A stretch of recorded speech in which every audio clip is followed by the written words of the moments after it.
সাহাবী আসলেন, ইয়া রাসূলুল্লাহ, ইয়া হাবিবাল্লাহ, আমি তো গরিব মানুষ, বড় লোক হইতে পারতেছি না। নবীজি বলেন, একটা বিয়া করো। নবীজি কি বলছে? একটা বিয়া করো। ওই সাহাবী বলে, এমনি নিজে সব ছেড়ি না, আবার বলে বিয়া করো। আল্লাহ, হয়ে গেল নবীজির আদেশে একটা বিয়া করছে। বিবাহ করার পরে আবার কিছুদিন পর আসছি, ইয়া রাসূলুল্লাহ, ইয়া হাবিবাল্লাহ সাল্লাল্লাহু আলাইহি সাল্লাম, আপনি বলেছেন আমি বিবাহ করলে অভাব অনটন দূর হবে। কই, অভাব অনটন দূর হয় না। আমি তো বড় লোক হই না।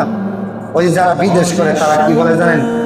কি বিদেশ করলাম, না হইতেছি বড় লোক, না হইতেছি গরিব, সেম সেম চল শিখায়া ফিন্দা। অনেক বিদেশিরা বলে এই কথা। তো ওই সাহাবী বলতেছে, হুজুর বিবাহ তো করলাম। নবীজি বলেন, যাও আরেকটা বিবাহ করো। ওই সাহাবী বলে, আরেকটা করতাম? আল্লাহ, যে আরেকটা বিবাহ করছে। বিবাহ করার পরে কিছুদিন পর আবার আসি, ইয়া রাসূলুল্লাহ, ইয়া হাবিবাল্লাহ, আপনি বললেন বিবাহ করার জন্য, আমি বিবাহ করলাম। কই, আমি তো উন্নতি দেখতেছি না, আমি তো বড় লোক হইতেছি না, আমি তো গরিব গরিবই। তখন নবীজি বললেন, যাও আরেকটা বিবাহ করো। কয়টা হয়েছে? আরেকটা বিবাহ করছে। আরেকটা বিবাহ করার পরে কিছুদিন পর আবার আসি, ইয়া রাসূলুল্লাহ, ইয়া হাবিবাল্লাহ, বিবাহ তো করলাম, একটা ওয়াহিদ তিনটা হত্যা, তিনটা করে লাইলাম, এখন পর্যন্ত কিছুই বুঝতেছি না হুজুর, দেখেন না। তখন নবীজি বললেন, যাও আরেকটা বিবাহ করো।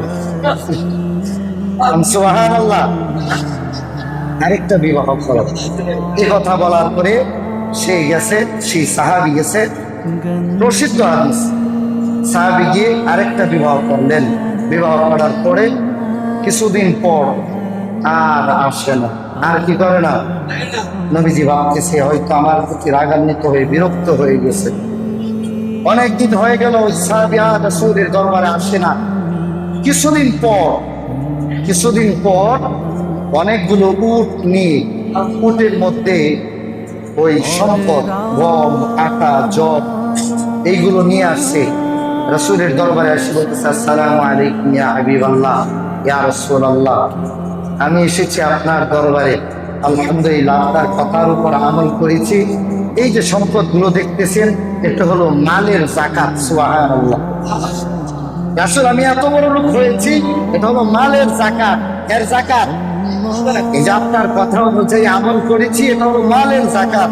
এই যে আমি যাকাত দিতে আসছি, আমার এত পরিমাণ সম্পদ হয়েছে, সম্পদের